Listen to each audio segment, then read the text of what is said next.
Bom dia, meus amigos, bem-vindos a mais um Maná Diário. Eu gostaria de falar para vocês hoje de uma palavra que está lá em Marcos 10, nos versículos 17 e 18. Esse é uma passagem que muitos conhecem. É a passagem que aquele jovem rico chega a Cristo. Ele chega, se ajoelha diante de Jesus e pergunta o que ele deveria fazer para herdar o reino dos céus.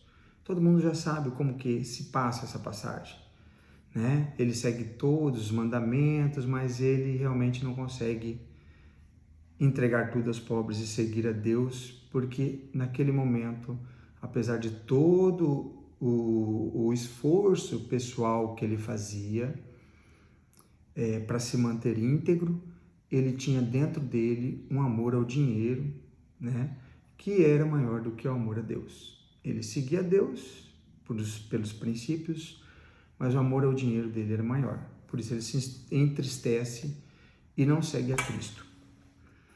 Mas o que eu quero chamar a atenção nessa passagem é que quando ele se ajoelha diante de Jesus, ele chega e fala: "Bom mestre, o que eu devo fazer para herdar o reino dos céus?" Ajoelhado diante de Jesus. Jesus olha para ele e fala: "Bom? Por que me chamas bom? Só há um bom, o nosso Senhor que estás nos céus. Só Deus." O que eu quero dizer para vocês, meus irmãos? Nesse momento em que Jesus está encarnado, que ele é um Deus na forma humana, com a genética humana, que é uma genética do pecado, nem ele se considera bom. Nesse momento em que ele está na forma humana, ele não considera nem mesmo a ele bom. Por quê? Porque ele está com a genética do pecado. Apesar de que ele foi gerado pelo Espírito Santo, ele veio de mulher. E ele continha os genes que a gente tem. Então, nesse momento, a gente vê que Jesus desnuda a humanidade dele. Nesse momento você vê que Cristo estava sujeito às mesmas tentações, aos mesmos desejos, à mesma vontade que você tem. Nesse momento você vê que Cristo, para poder fazer as coisas corretamente, o que ele fazia? Ele orava, se afastava e tinha oração, comunhão constante com o Espírito Santo e com Deus. Isso demonstra que os erros, o pecado que você comete e que você acha que é pecado, ele tem um fundo genético, porque nós somos seres humanos.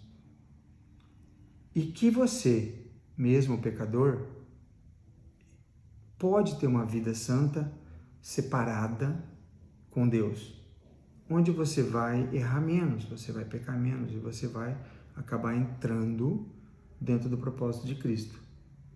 Você pode pedir para Jesus, para você fazer parte da vida dele. Ele está aberto a isso. O véu foi rasgado e há um caminho para você para o céu. Então você pode falar assim: poxa vida, mas Jesus sendo Deus, ele tinha então pensamentos ruins? Poderia ter? Sim, era ser humano naquele momento. Ele tinha conhecimento do Pai, ele tinha certeza do que ele era, mas ele tinha influência da alma, a influência da carne, da genética. Se Jesus não fosse sujeito a pecar, por que ele iria ao deserto? Por que o Espírito Santo ia levar Jesus ao deserto para que o diabo o provasse? Se ele não peca, por que ele foi chamado? Então o capeta ofereceu para ele os reinos, toda a riqueza, tudo que havia no mundo, desde que ele se prostrasse e adorasse a ele. E Jesus recusou. Então, esse Cristo, o nosso Cristo, enquanto ser humano, ele estava sujeito a pecar como eu e como você. E ele diz muito bem, quando ele está reunido na casa de Mateus, comendo com os plebeus, com os publicanos e com os pecadores, e que os mestres da lei questionam por que ele estava lá, ele diz o seguinte: O hospital, os doentes, quem vai procurar um hospital não são as pessoas sadias, são as pessoas doentes. Então, irmão, todos nós somos doentes, todos nós temos essa genética do pecado, que nos faz errar diariamente. Paulo diz que o mal que eu não quero fazer, eu faço, e o bem que eu gostaria de fazer, eu não faço. Paulo fala isso. Então, a gente sabe o que é bom e o que deveríamos fazer, nem sempre conseguimos. Quem que vai nos capacitar para isso? A presença do Espírito Santo diariamente na sua vida. Vai te capacitar a fazer o bem. Vai te capacitar a driblar a genética do pecado. Então, o que eu tenho para você hoje? Você que se encontra no pecado, que rouba, que adultera, que tem inveja, tem língua comprida, que você sente que isso te angustia, que você não quer fazer, mas você acaba fazendo, você tem que tomar um remédio. Tem que tomar um remédio diário. É genético isso. Então você tem que tomar um remédio para combater a sua genética todos os dias. Como diabetes, como pressão alta, toma remédio todo dia. Só que o seu remédio é espiritual. Para você vencer essas coisas, você tem que tomar uma medicação diária, que é comunhão com o Espírito Santo e com Jesus Cristo e a leitura da palavra, a leitura da Bíblia. Esse é o seu remédio, que seja pequenas doses diárias, mas que seja todo dia. Esse remédio, Cristo, Espírito Santo, comunhão com eles e a leitura da palavra, vai te limpando, vai te ajudando. Como remédio de pressão alta, muitas vezes a pessoa mesmo tomando medicação faz um pico de hipertensão. Quando ela se estressa, quando ela fica ansiosa, mas o medicamento mantém ela ali para que ela não faça um derrame, para que ela não tenha um infarto. Ou seja, o medicamento ainda não curou, mas ele evita uma complicação maior. Toma esse remédio diariamente.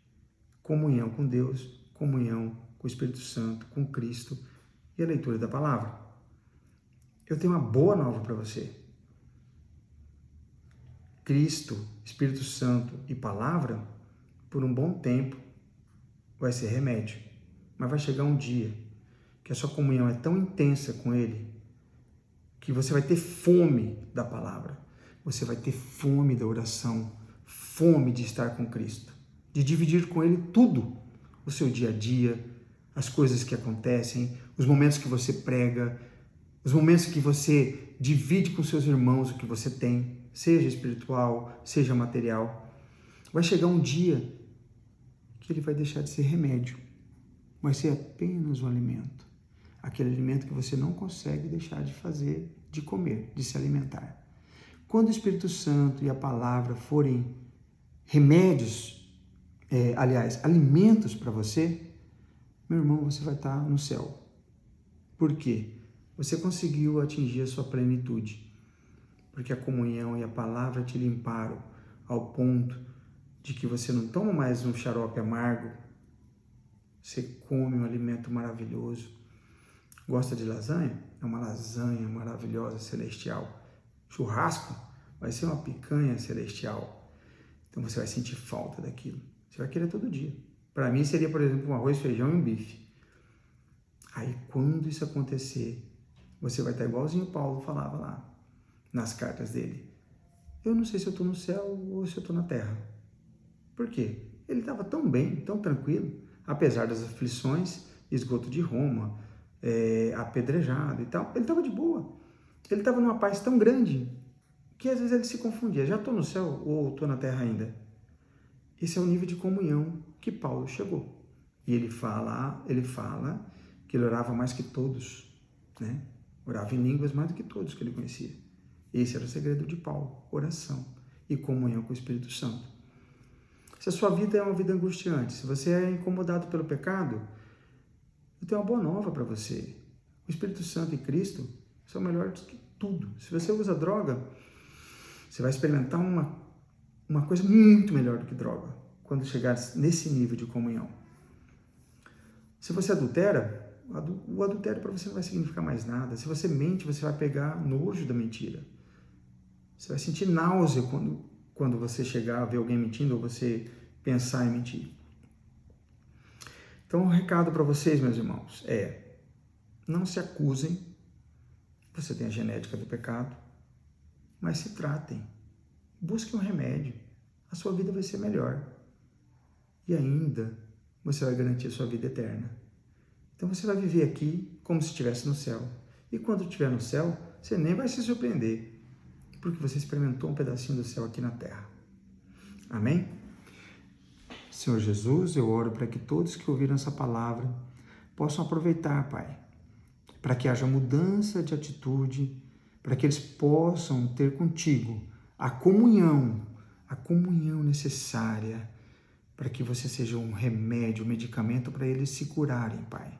Para que a alma deles seja curada, que o espírito seja curado, para que o corpo deles se restabeleça em plena saúde, Pai, independente do que estejam passando.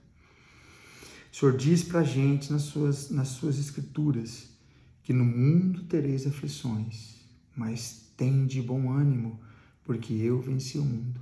E é essa palavra que eu declaro na vida dessas pessoas que estão ouvindo, que as aflições sejam vencidas e que eles experimentem a paz que excede todo entendimento, a paz da comunhão contigo, a paz da comunhão com a sua palavra, e que eles venham, Pai, a experimentar a maravilha que é te ter como alimento diário, todos os dias da vida deles. E que eles experimentem aqui na terra um pouquinho do que nos espera lá no céu. Em nome de Jesus. Amém. Que Deus os abençoe, meus irmãos.